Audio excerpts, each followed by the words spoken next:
All right, welcome back to Tech Entrepreneurship. We have a very busy day today. We're talking about profit planning today. We're talking about profit planning. And you know that I don't like the word profit as much as I like the word, what is it? Cash flow, right? I love the word or the words cash flow. Profit doesn't mean a lot to me. Profit, as we recall, is an engineered number. Profit is also it doesn't pay the bills, right? So it's an engineered number and doesn't necessarily pay the bills. So I could have a sale, and the terms of that sale are net 30 days. My accountant is going to tell me you're profitable, and I'm profitable, and then I'm going to say, okay, great. Let's cut checks out to all the employees for this week, and he's going to say, or she's going to say, well, Aram or Senor Chavez, you're profitable, but there's no money in the bank. So making the distinction between profit and cash flow is critical to your startup. And if we remember from the very, very beginning of the semester, that working capital, which is linear to cash flow, helps to keep the business alive. The faster you can get to cash flow positive, where you're not reliant upon a savings account that we call working capital, is critical to your success. The quicker you can get there, the faster you can get there, the more independent you will be. The less you will need to go out and beg, borrow, and steal from the friends, family, fools, and additional founders, right? So what we want to do is make sure that we're cash flow positive in as quick a time frame as possible.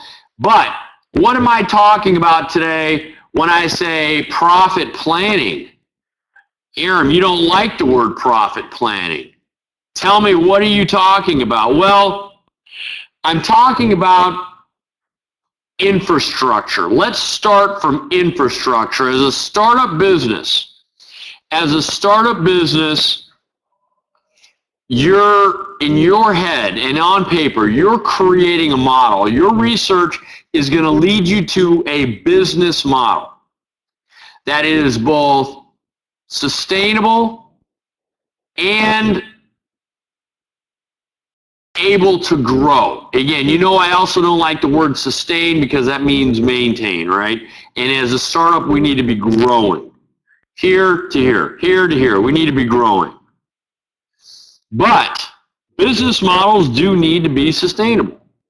And that sustainability comes from your infrastructure. By infrastructure, we're talking about the team. Right? So today is about profit planning, which is linear to your infrastructure, and that leads you to your team. And what do I mean? Why do I need you to, why is it that your team will lend itself to being sustainable? I even have a hard time writing that word. But why is it that your team is critical to being sustainable? Why is it your team is critical, more importantly, for growth? And this last point, risk. Why is it that your team needs to be able to have certain expertise and certain experiences that will lend itself to being a sustainable business, a business that will grow, but then I throw in risk. The first two, okay, I understand that. What does risk have to do with your team? What does risk have to do with profit planning? Well, it's all about making the right decisions. And as a startup, you can't afford to make too many wrong decisions. And let me qualify this. As a startup, you're going to make decisions, you're going to make the wrong turn. From time to time, you're going to make turns that are going to lead you into the wrong direction. And it wasn't that you thought that, it wasn't that you intended to go in the wrong direction. It was that you went into the wrong direction because you thought that it was the right direction. Okay? Don't get discouraged by that. Every startup company does it. Every single startup company does it. But startup companies with the right team do it less often, and that reduces not only the risk from an operational perspective. Okay, not only from an operational perspective. And by operations, we're talking about efficiency, right? We're talking about efficiency. But I'm also talking about execution. I'm talking about growth. And this is all about execution. Your infrastructure is going to be critical. The team that you assemble is going to be critical. And I'm not talking about you and 5 other ladies and gentlemen. I'm talking about you. It could just be you and your significant other. It could just be you and your partner. It could be you and 4 other partners. No matter how many partners there are, the team is going to be able to direct your business and your business model into operational efficiency. We're talking about the other classes that you have taken: lean manufacturing, Six Sigma, etc. Those classes will benefit your business because your team will have an injection of that discipline. But then there's growth. And that's being able to execute on the upside.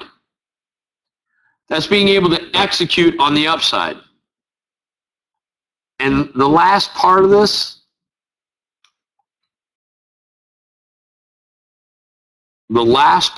this, is understanding that risk, and we have spoken about it ever so slightly in previous classes. Risk is dynamic, not static. Risk is dynamic, not static. I have seen numerous investors looking at businesses, and they have a sheet in front of them, and it's a checklist of all of the risks that they are concerned about. Leverage, efficiencies, supply chain, sourcing of the materials, overhead, the price to the consumer. All of these, there are numerous risks. And they go down the checklist and they mark each one. But once you're in the business and once you're moving in the stream of business, risk is dynamic. There are going to be very tough decisions that you have to deal with. There are going to be decisions that are going to have to set you back, but you're going to end up taking them because you need to go forward. Let me give you an example. You receive an order from a customer. The order is shipped. On the way there, it's damaged. And now you have a return. It's neither your fault or their fault. And you have insurance on the product. But the reality of it is that customer needed that product yesterday. And although the insurance is going to pay for it in 60 to 90 days, you're going to have to make a decision. I'm a startup. I don't have a lot of cash. But in order to make this customer happy, and I've got a lot of other customers I'm chasing, I may have to reallocate some of that cash that I was going to use for other purposes to make this customer happy, to get that product out to them in the next 2 days. The next 48 hours are critical. These are the types of decisions that may set you back a little bit, but you need to do them in order to go forward.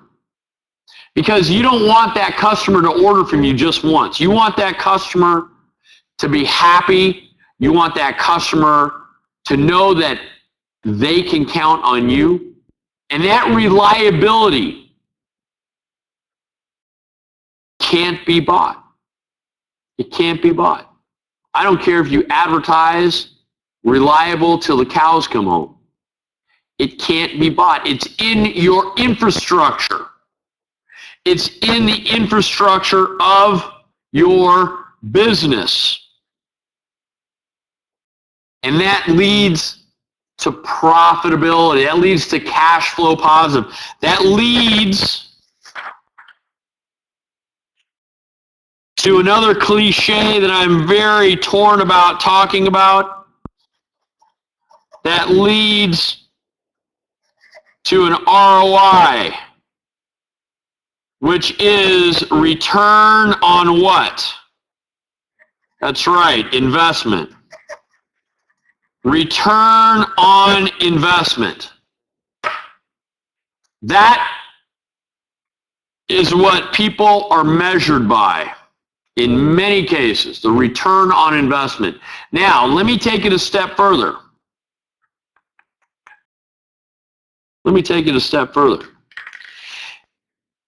As a co-founder of your startup, in the beginning, you just want to get sales. You need sales, but they need to be at the price point. Do not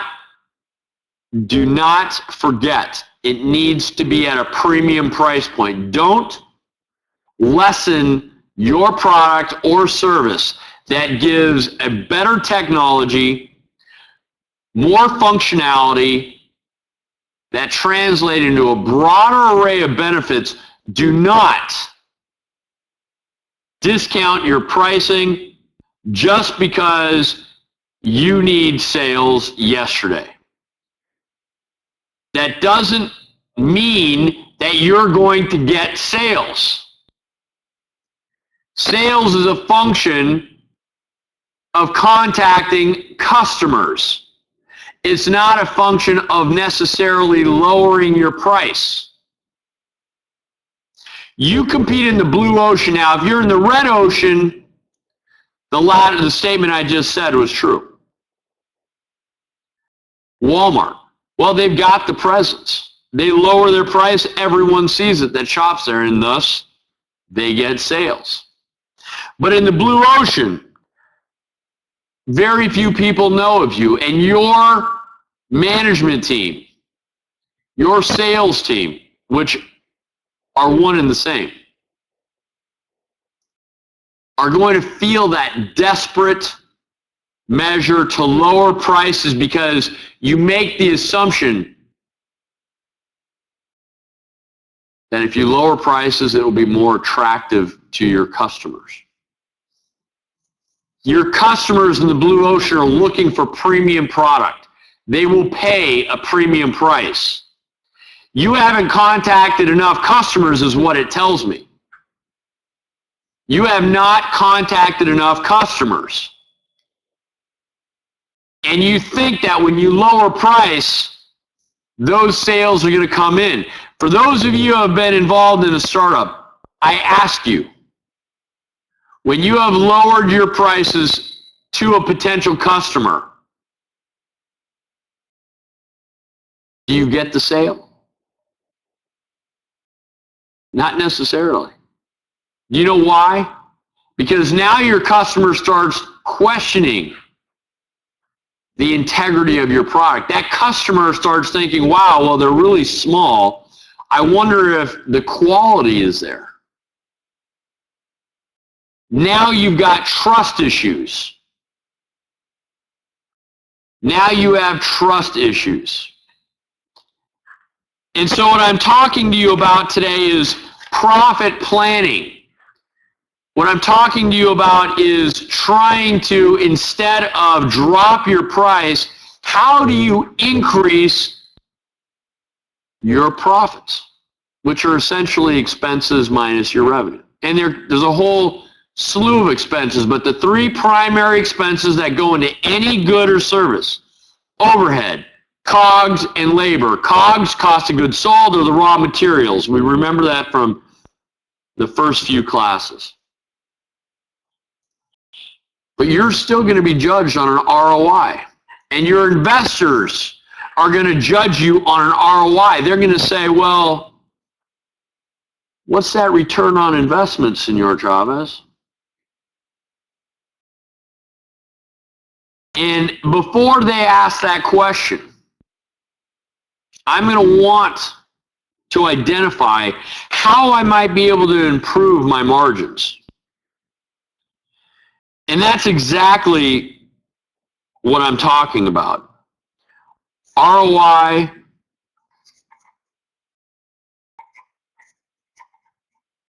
is about improving margins.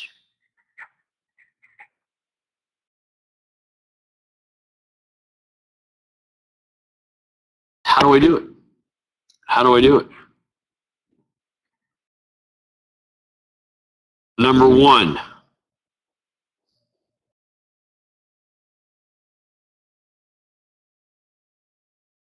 price. Price. Private equity and venture capital know that there are two really big shots in the arm. When a private equity firm comes in to an established business and they want to acquire that business, they're looking at two aspects. Number one, are they selling their product at the right price? That's number one. And when I talk about price, I'm talking about what the market will bear. Most of the time, 80+% of the time, businesses, MNCs and SMEs, multinational corporations and small to medium-sized enterprises, price their products on what we call cost basis. Cost basis pricing. In cost basis pricing,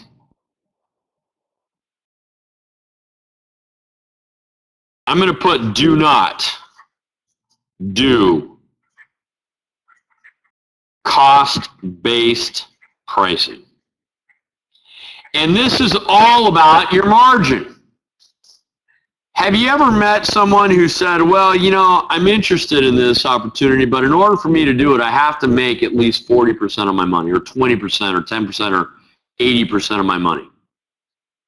In order for me to get involved in this venture, I need to have at least a 30% margin. That's my required rate of return. That is my required rate of return. They won't make the product, they won't make the investment unless they get 30%. The problem with this is, let's just say that the market will bear 60% above your total cost of ownership, above that break-even point. and you're selling it for 30% because that's the required rate of return. You're leaving a lot of money on the table. And to me, leaving a lot of money on the table or leaving any money on the table is just the same as losing it. It's just the same as losing it. And I'm talking about this money falling out of your pocket. To me, it's the same thing. We're interested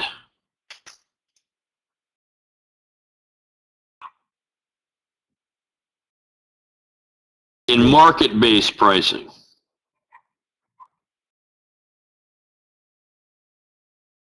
We are interested in market-based pricing.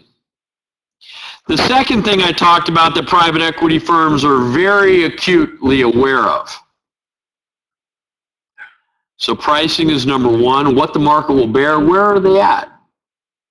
They often come in and will change the pricing and they'll jack up the pricing. And that positively affects the ROI.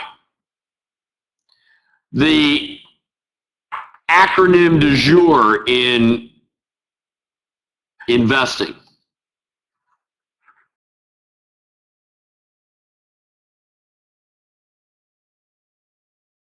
Pricing and sourcing. Sourcing is all about buying raw materials. Sourcing is all about buying raw materials. And I want to say quality. Quality raw materials at low prices. So let's take a look at what we've just done. You're an investor.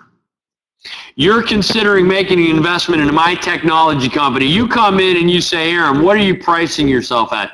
Well, I have a required rate of return of around 30%. That's what I need in my margin. That's what I need. I'm happy with that. And now I fall into that category of 80% of all businesses in the world. That's how we work. But you come in and you know better and you say, wow, you know, I've done my research and I think this product, boy, I think you could be selling about 80% higher, Senor Chavez, than where you're at. The market's willing to pay a lot more. Make the change. That increases your ROI, number one. Number two, to magnify that ROI, you start negotiating. You begin the tedious, difficult workings of negotiating with your suppliers to bring your prices down. To bring your prices down. Remember, where you make money in this world is in how low you can get your total costs of ownership down. Where you make money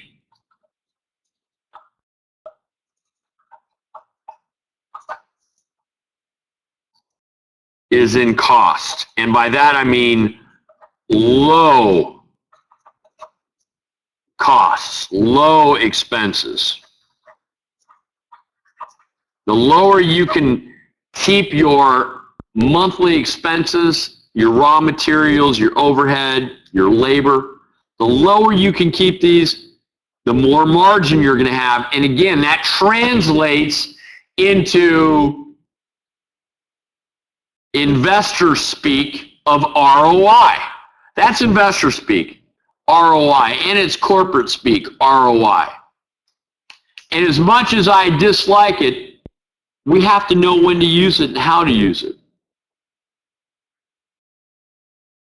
We were thinking about buying a local business here in town, here in Phoenix, and it was a truck upfitting company of a type of sorts. And the gentleman who owned the business was touring me around the yard and the facility, and And he said to me, Senor Chavez, we are so very aware of our expenses and our costs that we have negotiated long-term contracts with our suppliers. And as an upfitting company, a truck upfitting company, they use a lot of corrugated steel. And then he started to talk about how he loved to leave the office every day knowing that he had done such a great job bringing his costs down, not only with sourcing the raw materials at such a low cost, but equipment. And as we walked through the yard, he showed me two very large industrial forklifts. And he said, you know, I bought these for $3,000 a piece. The transmission, for whatever reason, was defective. They're almost brand new, and the things blew out. I picked them up for $3,000 a piece. They're worth like $60,000, some very large number. I said, wow. We fixed the transmission, Senor Chavez, and guess what? You see him working, you see him running. I put about $3,000, $4,000 into the transmission of each one of these. Probably a little bit more, but that's what he told me. And he was gleaming and glowing with pride. And so I contacted a buddy of mine that's in the supply chain business and buys a lot of corrugated steel. The big giant reams that you see that are wound up of this steel.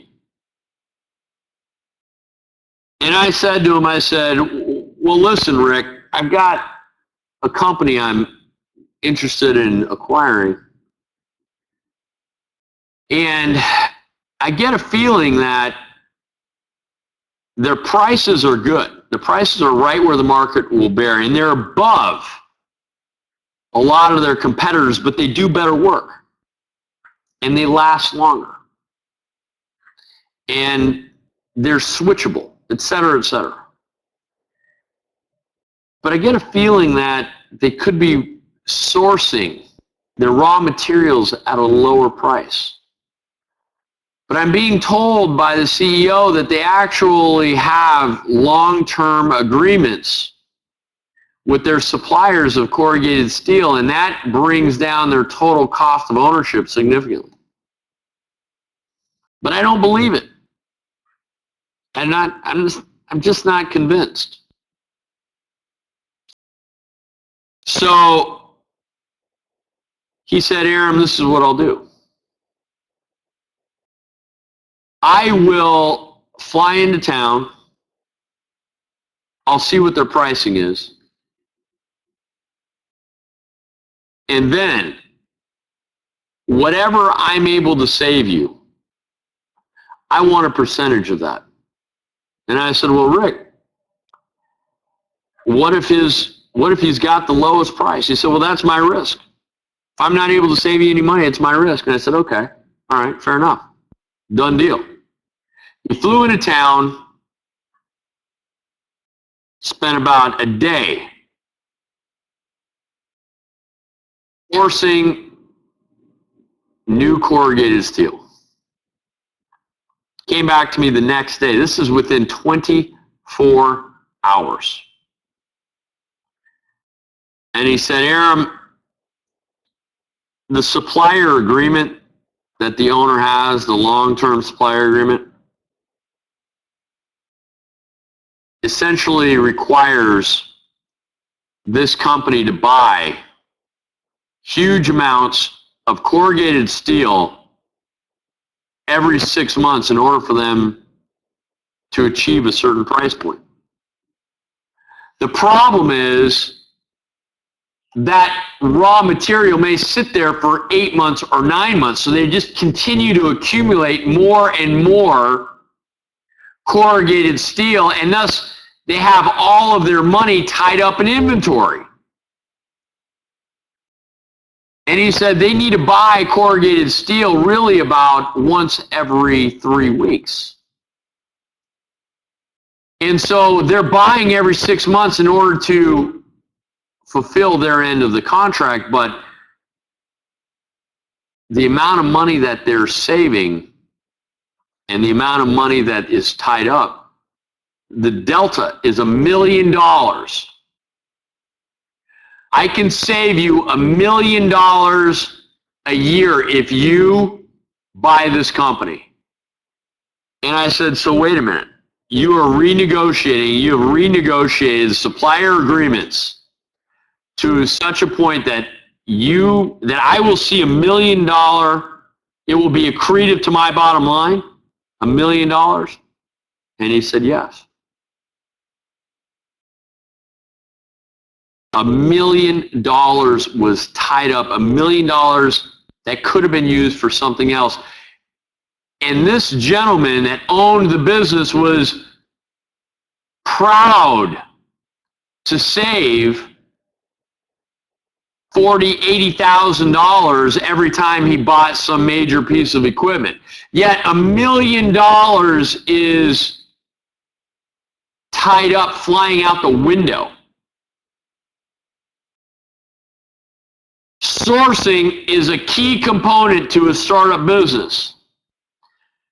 Being able to buy your raw materials at as low a cost point as possible is the key to becoming cash flow positive quicker. Source raw materials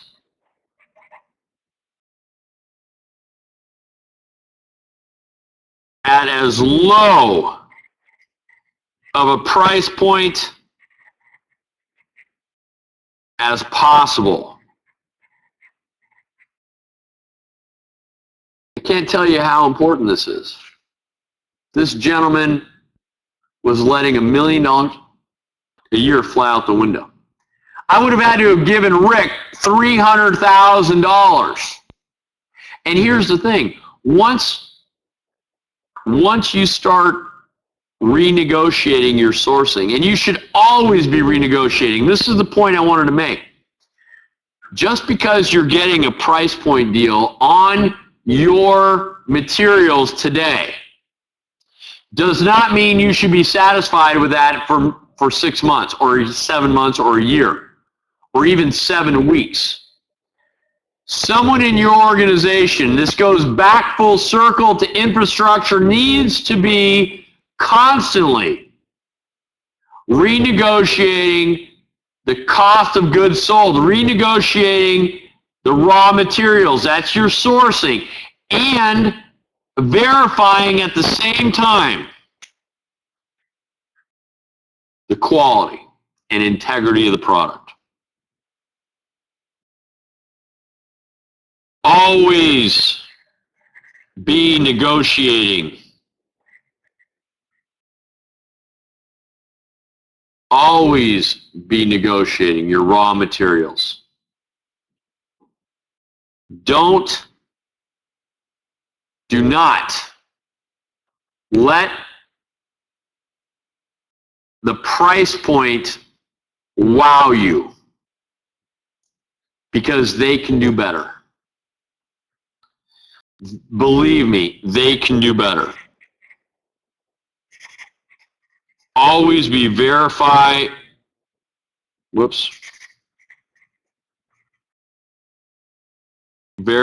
quality. Always be verifying quality.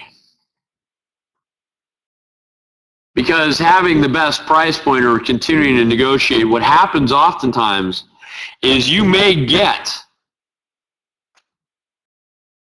the price point renegotiated, but you may be missing a key component that lends itself to structural integrity or something that maybe it's as simple as this. Maybe it's the packaging cardboard that you're getting from China is now thin or thinner than what it originally was. So when you ship it, your breakage goes through the roof. I'm just speaking from personal experience. Not only do you need to be negotiating for lower prices, and this is of raw materials,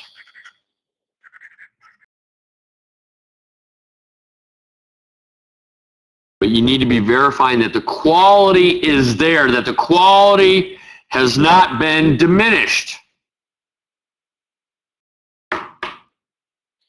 So what we've talked about is improving your ROI, which is profit planning, which is your profits, which is you being able to plan for the future, right? The better returns you have on your money, the easier it is to plan for the future. Improving ROI. Make sure that you're increasing sales prices. And this might not sound intuitive. This may sound a little better. Premium pricing.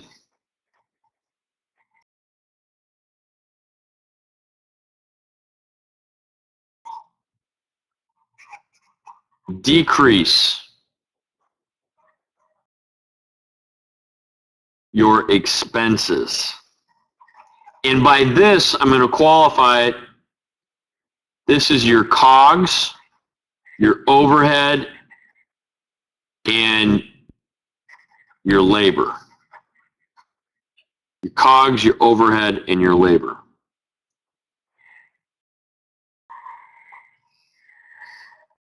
And there's one other aspect I haven't spoken about. And the COGS are your raw materials. These are your sources. Well, I guess I have talked about it. But there's one more aspect that I want to throw in here. After quality.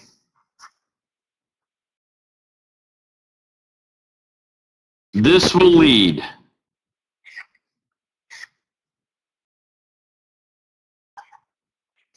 it leads you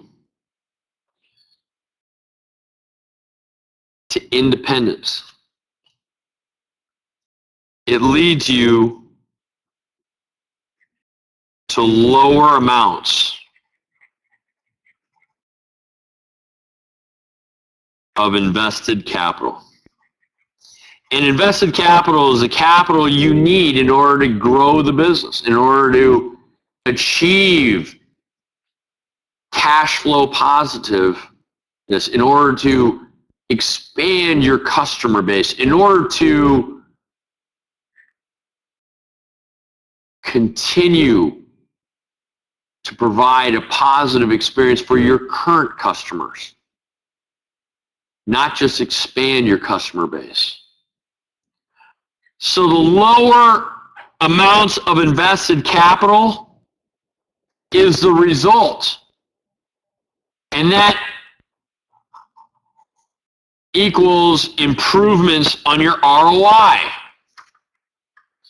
That leads to improvements on your ROI. I can't stress how sourcing and pricing are two, in fact, I'll write this down.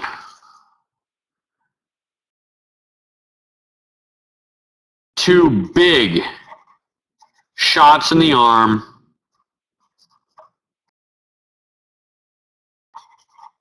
for SMEs, startups and small and medium-sized enterprises are sourcing and pricing. And we just went over this. Sourcing and pricing. Well, who's going to be doing this? This is with the infrastructure that I had spoken about earlier. Who is going to be doing this? Apple Computers. I just read about 2 months ago. Pardon me, I read 2 months ago how Apple Computers is starting to get complaints from the companies that source a lot of the vendors that source a lot of their raw materials are now starting to complain about Apple, and they're calling Apple the poison apple. And I say good for Apple, because if your vendors are not complaining about how you're getting such good pricing and how you're demanding such high quality, somebody is not doing their job.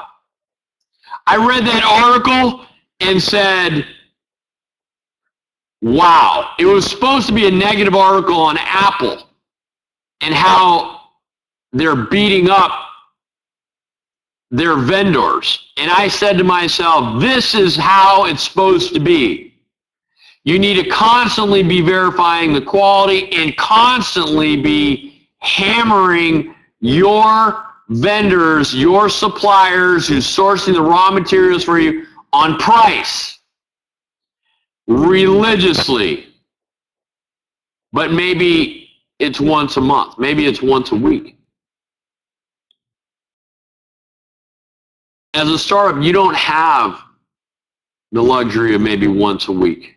So maybe it's once a month. Maybe it's once a month.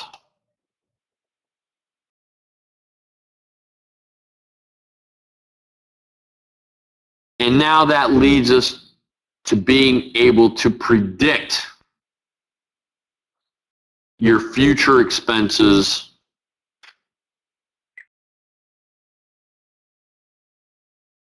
and the timing of your future expenses. That is profit planning.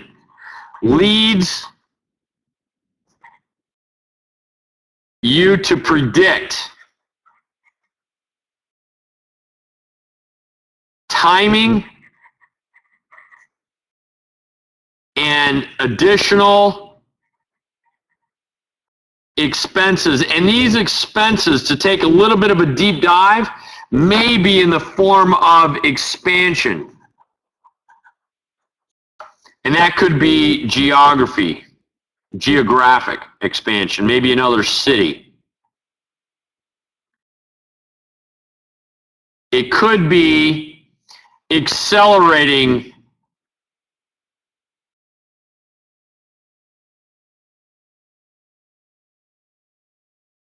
It could be an acceleration of your sales, which means maybe more sales people.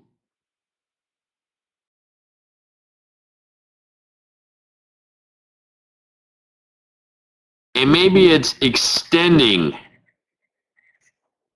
Maybe it's extending your business. And that could be in distribution.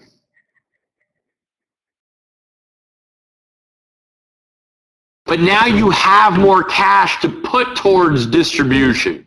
You have more cash to put towards a sales force. You see how these balls in the air come together and bam, you got control of them. Business is about control. Business is about control. If you can control the business, you can effectively do the profit planning that this class is talking about today, that this class is all about. You can extend, expand, accelerate. And your expansion may be geographic, but it may also be advertisements.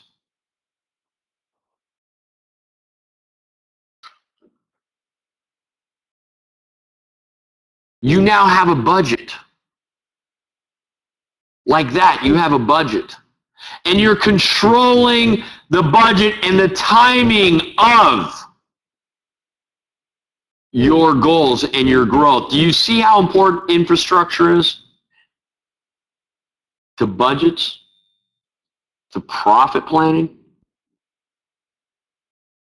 that expand, extend, accelerate mentality. You know, I'm going to tell you from experience, as a startup, it's chaos. It's chaos. You've got all of these things that you need to be doing, all these balls in the air, and you need to be juggling them, and you need to make sure that they aren't falling.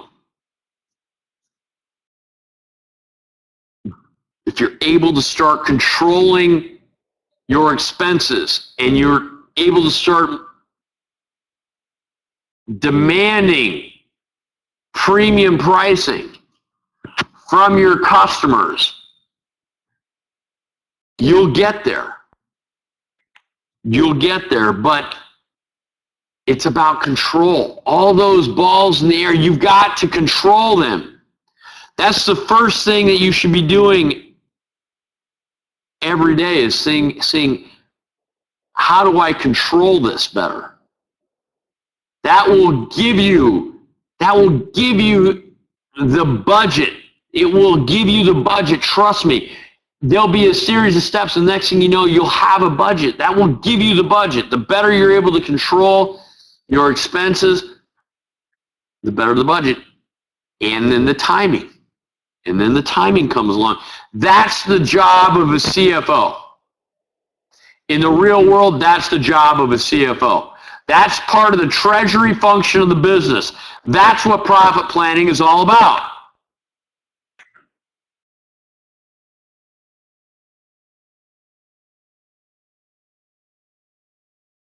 And this is the treasury function of the business. Now, do you see what the treasury function of the business is about? I know it sounds like a very abstract thought. Sounds like something out there that only CFOs know. The treasury function is about control. It's about controlling the timing, the expenses. Because if you can control that, you will predict it. You will be able to predict the future. And that's part of running a business. It's a big part of running a business. Don't get lost. Don't get lost like this gentleman who owned the truck upfitting company. Don't get lost in tripping over the dollars to get to the pennies. That gentleman was refurbishing used equipment, saving several, say 40, 80,000, say he saved $80,000. At the same time, he was not renegotiating his contracts with his suppliers. He was not renegotiating the quality, not reaffirming the quality, and he was letting $1 million a year walk out the door. Don't trip over the dollars to get to the cents. This is what entrepreneurship is about. And I'm here to tell you that we all do it. But now that you know, you can catch yourself. And your infrastructure will be built based on the needs that you have identified so that this does not happen. So people always ask me, well, how do I know what partners to take on? Well, Senor Chavez, how do I know what it is that expertise I need? Think about pricing and sourcing. Think about how you're going to bring those costs down. Think about the timing of when you're going to implement a new expansion geographically. It comes together with control. You have to control it, and you will hire somebody better than you to control it. That's profit planning. That's profit planning. Any questions or comments? Any questions or comments? I'm going to leave it here for right now. We have plenty of discussion time on Friday. Now, you have a final on Thursday. You have a final exam on Friday. Thursday is our last class. Go over today's material. This is important for you and your startup business. And I will see you same time, same channel, Thursday. Over and out.